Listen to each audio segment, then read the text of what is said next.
Hi hello friends. आज मैं यहाँ रोड से निकल रहा था तो मैं काफ़ी समय से सोच रहा था कि आप लोगों को कुछ दिखाऊंगा। आज मुझे एक किसान का खेत मिला है। ये देखिए यहाँ पे ये मक्के के डंठल है पड़े हुए हैं। ये किसान ने जो मक्का यहाँ पे बोया था ये उसी की डंठल है। कुछ मक्का वो यहाँ से मिस करके ले जा चुका है अपने घर। बाकी मक्का ये देखिए यहाँ पे पड़ी हुई है। दोस्तों आप लोग सोच रहे होंगे ये मक्का यहाँ पे ऐसे खुले में क्यों पड़ी हुई है। मैं आपको बताना चाहता हूँ किसान भाई, मेरे प्यारे दोस्तों, ये जो किसान भाई का खेत नज़र आ रहा है जिस पे अभी गेहूं की फसल खड़ी है, गेहूं भी लगभग आप देखेंगे पकने की कगार पे है। ये लगभग 15-20 दिन में गेहूं पक जाएगा पूरी तरह से। जो फसल अभी हरी दिख रही है 20 दिन में लगभग पक जाएगी। और कुछ एरिया की फसल बिल्कुल पक के तैयार है काटने के लिए, कुछ लोगों ने काटा भी है। मैं आप लोगों को ये दिखा रहा हूँ इसलिए क्योंकि ये जो मक्का यहाँ पे पड़ी हुई है, जो डंठल हैं, ये इन्हीं खेतों के मक्के हैं। और गवर्नमेंट जो कहती है ना किसान को हम नए कानून में उसको अधिकार देते हैं कि वो अपना उपज है अपनी जो उपज है उसको स्टोर करके रख सकता है और जब उसको सही दाम मिले तो उसे बेच सकता है। तो किसान भाइयों और मेरे प्यारे दोस्तों, ये किसान भाइयों की जो हकीकत है मैं आपको दिखाना चाहता हूँ। ये जो यहाँ पे आप देख रहे हैं ये मक्का पड़ा हुआ है, बारिश से ख़राब हो रहा है, चूहे खा रहे होंगे, दीमक खा रही होगी इस मक्के को। ये मक्के की फसल निकलने के बाद अब देखिए किसान भाई ने इस पर गेहूँ लगा दिया। उसी खेत में मक्का खाली होने के बाद खेत तैयार किया होगा, फिर गेहूँ लगाया होगा। अभी ये गेहूँ पक के तैयार हो गया और गेहूँ कटने को आ गया है और ये मक्का अभी तक ऐसे ही पड़ी हुई है। इसका मतलब ये जानते हैं, इस किसान के पास इतना जगह ही नहीं है कि वो अपने घर पे इतना मक्का रख सके। हमारे देश में जो औसत है वो औसत है कि एक किसान के पास 5 एकड़ ज़मीन नहीं है। तो सोचिए कि जो किसान जिसके पास 5 एकड़ ज़मीन नहीं है, वो किसान अगर फसल उगा लेता है तो उस फसल को दूसरे राज्य में बेचने कैसे जाएगा जब उसको रेट नहीं मिलेगा, और वो रेट के इंतज़ार में अपनी फसल अपने घर पे रख कैसे सकता है। देखिए इसको, देखिए ये मक्का है, देखिए ऐसे इसको चूहे खा गए हैं। मक्के की क्वालिटी देखिए बिल्कुल ख़राब हो चुकी है। जब हुआ होगा तो बहुत अच्छा होगा, लेकिन अब बाज़ार भाव था नहीं। अब इतनी मक्का किसान ले जाता तो कहाँ। ये देखिए उसी में से एक पेड़ भी निकल आया है। ये किनारे किनारे देख रहे हैं, बारिश में जो ख़राब होकर के मक्के जर्मिनेट हो गए हैं, सड़ रहा है मक्का, सड़ गए हैं। देखिए क्या हाल है। इसी फसल का उसे अच्छा भाव मिल सके जिसके लिए वो MSP की मांग कर रहा है कि उसके लिए एक न्यूनतम समर्थन मूल्य जो सरकार ने मिनिमम सपोर्ट प्राइस रखा है उस पे ये बिकना चाहिए, जिसके लिए वो कानून चाह रहा है।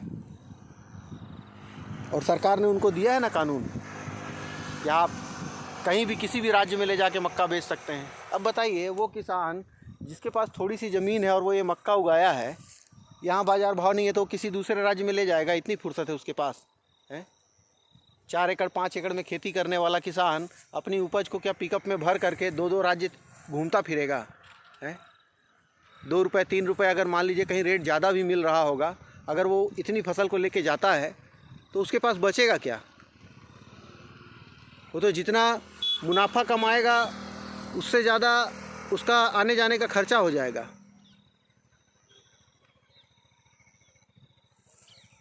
सरकार कहती है कि आप जब तक बाज़ार भाव नहीं मिलता तब तक आप उसको अपने घर पे स्टोर करके रख सकते हैं। बताइए कैसे स्टोर करके रखेगा। किसान के घर में, हम भी किसान पुत्र हैं, हमारे दादा खेती करते थे, आज भी हमारी खेती होती है। किसान के घर में जब अनाज होता है ना तो उस अनाज को भरने के बाद किसान के घर में पैर रखने की जगह नहीं बचती। अब उसके घर में कोई फंक्शन है या कुछ भी है तो वो कैसे करेगा, और इतनी फसल को वो घर पे रख सकता है क्या? नहीं। ये कानून सिर्फ व्यापारियों के देखरेख के लिए बनाया गया है, व्यापारियों के भले के लिए बनाया गया है। दोस्तों मैं आपको ये सिर्फ इस वीडियो के माध्यम से ये बताना चाहता हूँ कि जो लोग कहते हैं ना कि इस काले कानून में काला क्या है, मेरे भाई इसमें काला नहीं है। इस कानून में इतनी ज़्यादा सफ़ेदी है कि लोगों को कुछ नज़र नहीं आ रहा। ये कानून किसानों को आज़ादी देता है कि आप दूसरे राज्य में ले जा कर के अपनी फसल बेच सकते हैं, और दूसरे राज्य में ले जा के कौन बेचता है? व्यापारी बेचता है। ये कानून आज़ादी देता है किसान को कि आप अपनी फसल को जितना चाहे स्टोर कर सकते हैं। किसान स्टोर करके कभी नहीं रखता मेरे भाई, व्यापारी स्टोर करके रखता है।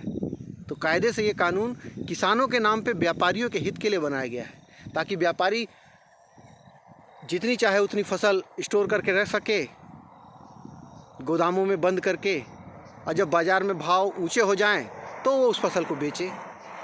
किसान को क्या मिलेगा उससे? कुछ भी नहीं।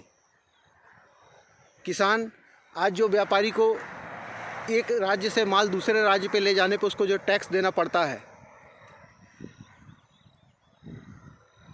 जो मंडी की समिति को टैक्स कटता है, वो टैक्स पे छूट पाएगा। वो व्यापारी अब चाहे जितना चाहेगा उतना माल अपने पास भर के अपने गोदामों में रखेगा।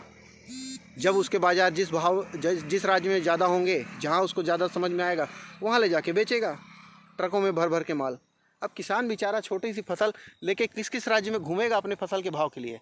आज मक्का हमारे यहाँ, मैं अभी मध्य प्रदेश में हूँ, छिंदवाड़ा ज़िले में, यहाँ मक्के का भी थोड़ा सा उछाल आया था तो मक्का शायद 12 रुपये हो गया है।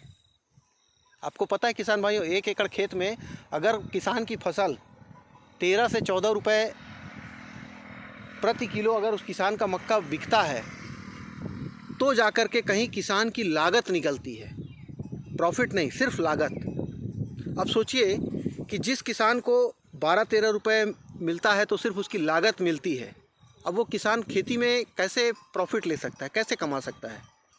उसको फ़ायदा तब होगा मक्के में जब उसके मक्के को समर्थन मूल्य मिलेगा, एमएसपी पे वो खरीदी होगी। सरकार ने एमएसपी निर्धारित की है 18 रुपये 50 पैसे मक्के की। मक्के से बनने वाले चिप्स, कॉर्नफ्लेक्स, आप लोग जो भी खरीद के खाते होंगे, क्या उनके रेट कभी कम होते हैं क्या? मक्के से बने हुए उत्पाद जो भी मार्केट में आज उपलब्ध हैं, उनमें से किसी भी चीज़ का रेट, क्या मक्के का रेट कम होता है तो उसका रेट कम हो जाता है क्या? कभी नहीं कम होता। कंपनियों ने जितना एमआरपी रखा है उस पर, वो एमआरपी पे ही बिकता है। अगर पैकेट के ऊपर 50 रुपये एमआरपी लिखी हुई है तो आप 49 में नहीं खरीद सकते, आप 50 में ही खरीदेंगे। तो फिर किसान के लिए क्यों 18 रुपये 50 पैसे का मक्का आज देखिए सड़ रहा है? किसान इसलिए नहीं बेच रहा क्योंकि इसका भाव नहीं मिल रहा। और जानते हैं क्यों नहीं बेच रहा? क्योंकि इस मक्के की मिसाई पे और ढुलाई पे और जो खर्चे आ जाएंगे, वो खर्चा भी नहीं निकलेगा अगर इस मक्के को उठा करके वो ले जाता है अपने घर। इसीलिए उसने यहाँ पे सड़ने के लिए छोड़ रखा है कि शायद मक्के का रेट कुछ ठीक हो जाए तो वो उसे बेच ले। लेकिन अब बताइए इसमें उसको कितना नुकसान हो रहा होगा। मक्का जर्मिनेट होकर सड़ गया है, मक्का चूहे खा गए हैं। और ये एक जगह की नहीं है कहानी, ये छिंदवाड़ा में आप घूमिए, सड़कों पे, हाईवे पे निकलिएगा, आपको ऐसे मक्के के ढेरी किसानों के खेतों के आजू बाजू जगह जगह दिख जाएगी। खैर, मैं अपनी बात इतनी कहना चाहता था, बाकी बहुत सारे विद्वान लोग हैं भाई। मैं नहीं कहता कि नहीं आप भाजपा गलत पार्टी है, भाजपा ने ये काला कानून बनाया, ये वो जो भी है। मैं सिर्फ चाहता हूँ कि किसान को उसका हक मिलना चाहिए। हम कृषि प्रधान देश में रहते हैं, व्यापारी प्रधान देश में नहीं। और कृषि प्रधान देश में अगर किसान की ये हालत है कि आज 4 महीने होने के बाद ये मक्का यहाँ खेत पे पड़ा हुआ है, किसान भाइयों कि मेरे प्यारे दोस्तों, किसान भाइयों की इस दुर्दशा को देख करके लगता है कि आपको खुश होना चाहिए कि वाह क्या कानून बनाया। किसान मर रहे साले, बॉर्डर पे बैठे हैं पागलों की तरह, कह रहे कि नहीं इसको कानून वापस ले लो, हमको एमएसपी दे दो। अरे मेरे भाई, वो किसान भविष्य देख रहे हैं। उनको पता है कि ये कानून आने के बाद हमारे देश में अनाज की जो कालाबाजारी फिर से चालू होगी ना, गोदामों में अनाज बंद रहेगा, आम आदमी, गरीब आदमी तरसेगा अनाज के लिए। अनाज मिलेगा उसको, लेकिन ऊंची कीमत पे मिलेगा। वो कीमत जो व्यापारी तय करेगा, सरकार तय करेगी, वो नहीं। इसलिए किसान संघर्ष कर रहा है। बस, थैंक यू मुझे देखने के लिए, सुनने के लिए। शायद मैं अपनी बात आप तक पहुंचाने में सफल रहा हूं। धन्यवाद।